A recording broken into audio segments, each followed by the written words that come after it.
بسم اللہ الرحمن الرحیم۔ السلام علیکم ورحمۃ اللہ وبرکاتہ۔ شائقین عربی کو عربی کلاس میں خوش آمدید۔ آج ہم مبادی کا سبق نمبر 10 پڑھیں گے، جس کے اندر ضمیر کے بارے میں بتایا گیا ہے اور ضمیر کو جملوں میں استعمال بھی کیا گیا ہے۔ آگے بڑھنے سے پہلے میں گزارش کروں گا کہ میرا ایک اور یوٹیوب چینل ہے فہم دین ARS، اس کو آپ سبسکرائب کیجئے۔ اس میں آپ کو ملیں گے دروس قرآن، دروس حدیث، دروس سیرت اور دیگر اسلامک ٹاپکس پہ، دیگر موضوعات پہ لیکچرز میرے بھی ہوں گے اور دیگر مشاہیر اسلام کے، اسلامی اسکالرز اور علماء کے، اساتذہ کے لیکچرز ہوں گے۔ آپ اس سے استفادہ کر سکتے ہیں، تو اس کو بھی ضرور سبسکرائب کیجئے اور اس کا لنک دوسروں کو پہنچائیے، شیئر کیجئے تاکہ زیادہ سے زیادہ لوگ اس سے فیض یاب ہوں۔ اس میں ہم اب شروع کر رہے ہیں ایک آیت اور ایک درس۔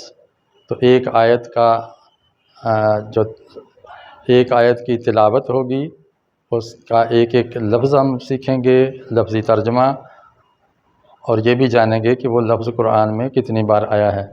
پہلے یہ سلسلہ اسی چینل پہ جو آپ واچ کر رہے ہیں اس پہ جاری تھا۔ سورہ بقرہ کے 4 رکوع ہو چکے ہیں۔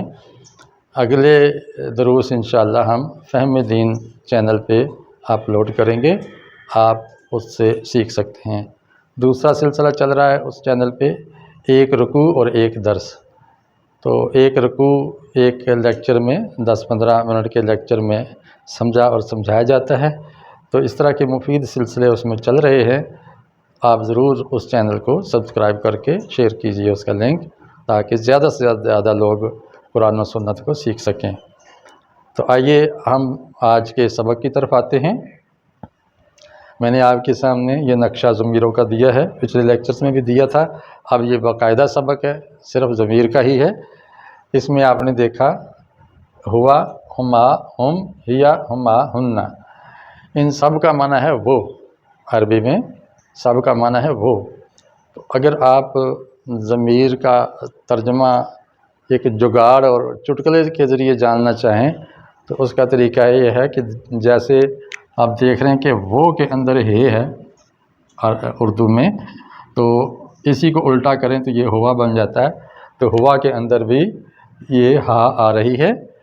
تو جس ضمیر کے اندر ہا آئے سمجھو کہ وہ تھرڈ پرسن یا غائب کی ضمیر ہے، حاضر یا متکلم کی نہیں ہے، فرسٹ پرسن یا سیکنڈ پرسن کی نہیں بلکہ تھرڈ پرسن کی۔ اور پھر ایک اور اتفاق یہ ہے کہ انگلش جب ہم اس کی کرتے ہیں تو اس کے اندر بھی یہ دیکھیں ایچ آ گیا ہے جو ہے کی آواز دے رہا ہے۔ تو انگلش میں بھی ہے آ گئی، عربی میں بھی ہے آ گئی اور اردو میں بھی ہے آ گئی۔ تو یہ تھرڈ پرسن یعنی غائب کی ضمیر کے لیے استعمال ہوتی ہیں۔ تو غائب کے لیے یہ ضمیریں استعمال ہوتی ہیں، اس لیے ان سب کا معنی وہ ہے۔ البتہ اس کے اندر واحد، تثنیہ اور جمع کا تھوڑا فرق ہے۔ تثنیہ میں تو دیکھیں کہ ہما آتا ہے مذکر کے لیے بھی اور مؤنث کے لیے بھی، جبکہ واحد میں مذکر کے لیے ہوا اور مؤنث کے لیے ہیا کی ضمیر آ رہی ہے، اور جمع کے اندر مذکر کے لیے ہم اور مؤنث کے لیے ہننا کی ضمیر آ رہی ہے۔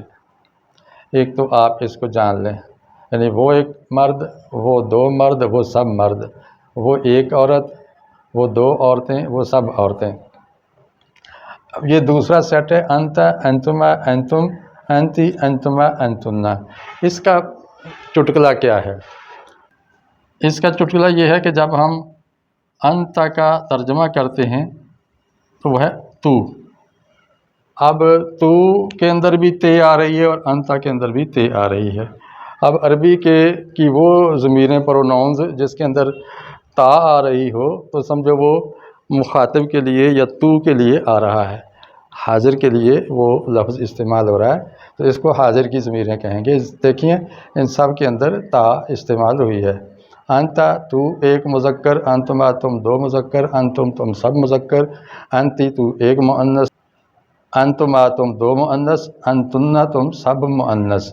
اس میں انتما اور انتما یہ جو تثنیہ ہے اس کے لیے مذکر مؤنث میں ایک ہی ضمیر آ رہی ہے، جبکہ واحد کے اندر فرق ہے۔ انتا کے مذکر میں تا پر زبر ہے اور مؤنث میں تا کے نیچے زیر ہے، جبکہ یہاں دیکھیں انتم اور انتنا یہ جمع کے اندر مختلف ہیں۔ ایک چیز آپ دلچسپ دیکھیں کہ مؤنث کے اندر شدت آ رہی ہے ہننا، اور غائب کے اندر بھی، اور انتنا حاضر کے اندر بھی نون پر شد آ رہی ہے۔ تو جتنی بھی ضمیریں ہیں ان میں سے شد صرف مؤنث کی ضمیروں پر آ رہی ہے، مذکر میں شدت نہیں ہے۔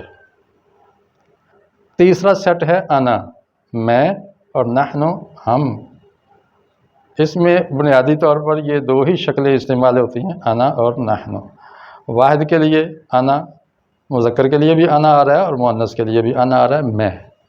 تو مذکر مؤنث دونوں کے لیے مشترک ہے۔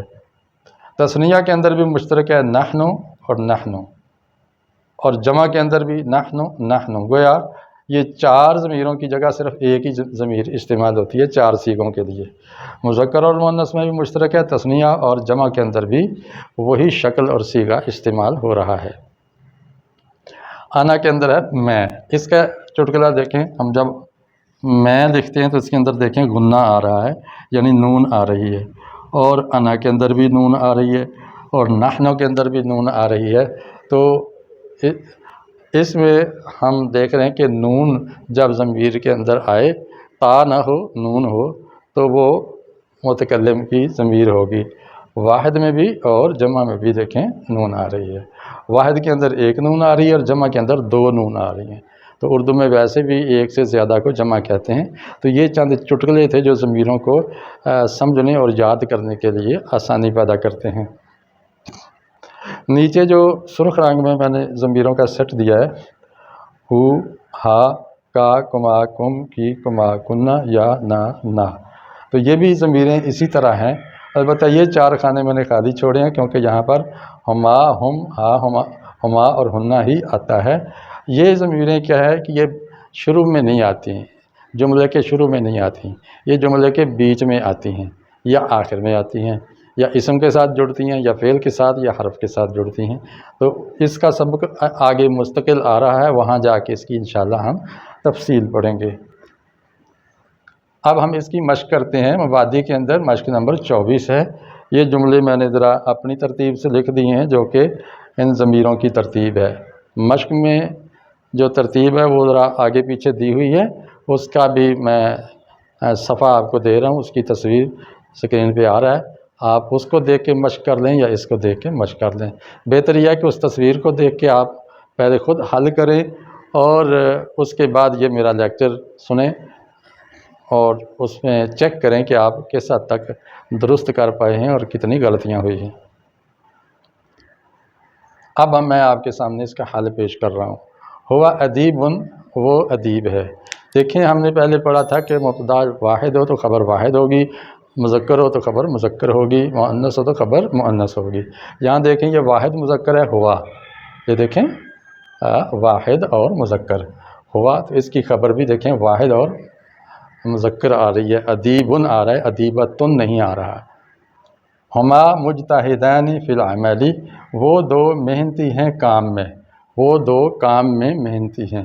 یہاں دیکھیں یہ تثنیہ ہے ہما، تثنیہ کے اندر الف آ رہا ہے، اس میں ضمیر کے اندر بھی اور اس میں ظاہر کے اندر بھی دیکھیں الف آ رہا ہے، تو یہ الف تثنیہ کی علامت لازمی ہوتی ہے، تثنیہ کے اندر الف لازمی ہوتا ہے، یہ نہ ہو تو وہ تثنیہ ہو ہی نہیں سکتا۔ بعض اوقات الف چھوٹا لکھا جاتا ہے یعنی کھڑی زبر کی صورت میں، اور کبھی بڑا لکھا جاتا ہے۔ ہما مجتہدان، اس میں دیکھیں کہ یہ تثنیہ تھا تو خبر بھی اس کی تثنیہ آ گئی ہے، اگرچہ ہما ضمیر مذکر اور مؤنث دونوں کے لیے مشترک ہے، تو کیسے پتہ چلے گا کہ ہما یہاں مذکر ہے یا مؤنث؟ تو ہم اس کی خبر سے پتہ چلائیں گے۔ مجتہدان نہیں آیا بلکہ مجتہدان آیا ہے، تو گویا اس کے اندر مذکر خبر استعمال ہوئی ہے، تو یہ ضمیر بھی مذکر ہی ہے۔ ہم کاذبون فی القول، وہ جھوٹے ہیں بات میں، وہ بات میں جھوٹے ہیں۔ یہاں دیکھیں ہم مذکر ضمیر ہے اور جمع ہے تو اس کی خبر بھی جمع مذکر آ رہی ہے، کاذبون۔ ہی عفیفتن، یہ حیادار ہے۔ تو یہاں دیکھیں مؤنث تو خبر بھی واحد مؤنث ہے۔ ہما فاسقان، بتائیے یہاں کیا یہ جملہ درست ہے؟ جی ہاں، یہ جملہ یہاں پر غلط ہے، کیونکہ یہ آ رہا ہے مذکر کے لیے ہما، اور یہ آ رہا ہے مؤنث کے لیے۔ جب مؤنث کے لیے ضمیر آئے تو اس کی خبر ہم مؤنث لائیں گے، فاسقہ تانے لے کے آئیں گے۔ اب خبر سے ہی پتہ چلے گا کہ یہ ضمیر مذکر کے لیے ہے یا مؤنث کے لیے۔ وہ دونوں نافرمان عورتیں ہیں۔ ہن صالحات، وہ سب نیک ہیں۔ تو یہ جمع ہو گئی مؤنث، تو اس کی خبر بھی جمع مؤنث آ رہی ہے۔ انت بارع فی الخیاطہ، تو ماہر ہے سلائی میں، تو درزی کے کام میں، سلائی میں ماہر ہے۔ انتما مشغولان فی الدرس، تم دو مصروف ہو کام سبق میں، تم دو سبق میں مصروف ہو، پڑھنے میں مصروف ہو۔ انتم ناجحون فی الامتحان، تم امتحان میں کامیاب ہو۔ انت قائمۃ علی السقف، تو کھڑی ہے چھت پر۔ یہاں تھا انتا اور یہ ہے انتی، یہاں بارعن، یہاں قائمتن، یہاں تا جو ہے مؤنث کی نشانی ہے، اور مبتدا مؤنث تو خبر مؤنث آتی ہے۔ انتما فرحتان علی النجاح، تم دو عورتیں خوش ہو کامیابی پر۔ تو یہاں دیکھیں کہ انتما مذکر اور مؤنث دونوں کے لیے آ رہا ہے، لیکن اس کی خبر بتائے گی کہ یہ مؤنث کے لیے ہے یا مذکر کے لیے ہے۔ ویسے تو آپ گفتگو جب کسی کے ساتھ عربی میں کریں گے تو اگر مؤنث کو مخاطب کریں گے تو اس کی خبر میں تانیث کی نشانی لائیں گے، فرحانے کی بجائے فرحتان کہیں گے۔ انتن راجعات الی البیت، تم سب مؤنث لوٹنے والی ہو، تم لوٹنے والی ہو گھر کی طرف، تم گھر کی طرف پلٹنے والی ہو۔ انا تلمیذ، میں شاگرد ہوں۔ تو انا جو ہے مذکر مؤنث دونوں کے لیے مشترک ہے۔ اب یہاں مذکر خبر آئی ہے تو یہ انا مذکر استعمال ہو رہا ہے۔ انا لاعبۃ بالکرہ، میں گیند سے کھیل رہی ہوں۔ تو یہاں خبر سے پتہ چلتا ہے کہ یہ مؤنث جملہ ہے، اور اس کا ہم اردو میں ترجمہ کرتے ہوئے تانیث کا صیغہ استعمال کریں گے، میں گیند سے کھیل رہی ہوں۔ نحن متوکلون علی اللہ، ہم اللہ پر توکل کرنے والے ہیں۔ یہاں نحن تثنیہ کے لیے بھی آتا ہے، جمع کے لیے بھی، مذکر کے لیے بھی، مؤنث کے لیے بھی۔ تو اس کی خبر جو ہے وہ بتائے گی کہ یہ جمع مذکر کے لیے ہے، واو نون جمع مذکر کی نشانی ہے۔ نحن صائمات، ہم روزہ دار ہیں۔ یہاں دیکھیں یہ صائمات مؤنث ہے، تو اس کا مطلب یہاں نحن مؤنث کے لیے ضمیر آئی ہے، ہم سب روزہ دار ہیں۔ یہ 10ویں پارے سے کچھ مثالیں میں نے لی ہیں۔ ہوا خیر لکم، وہ تمہارے لیے بہتر ہے۔ ہوا اذن، وہ کان کا کچا ہے۔ اذ ہما فی الغار، وہ جب وہ دونوں غار میں تھے یعنی موجودان۔ ہم بالعدوۃ القصویٰ، وہ دور کے کنارے پر تھے۔ ہی العلیٰ، یہ سربلند ہے، اونچا ہے۔ ہی حسبہم، یہ ان کا حساب ہے یا ان کے لیے کافی ہے۔ اس طرح کر کے یہ کچھ مشق ہے، اس کو آپ سمجھیں، غور کریں اور اپنی کاپی کو چیک کریں کہ کیا اسی طرح آپ نے مشق کی ہے، کہاں کہاں غلطی ہے اس کو آپ درست کر لیجئے۔ اس کے ساتھ ہی میں اجازت چاہتا ہوں، اور میں ایک دفعہ پھر آخر پہ کہوں گا کہ سیکھو اور سکھاؤ، اچھا سیکھو اور اچھا سکھاؤ۔ اس لیے اس چینل کو فروغ دیجئے، اور میرا دوسرا چینل بھی سبسکرائب کر لیجئے، فہم دین ARS۔ اجازت چاہتا ہوں۔ السلام علیکم ورحمۃ اللہ وبرکاتہ۔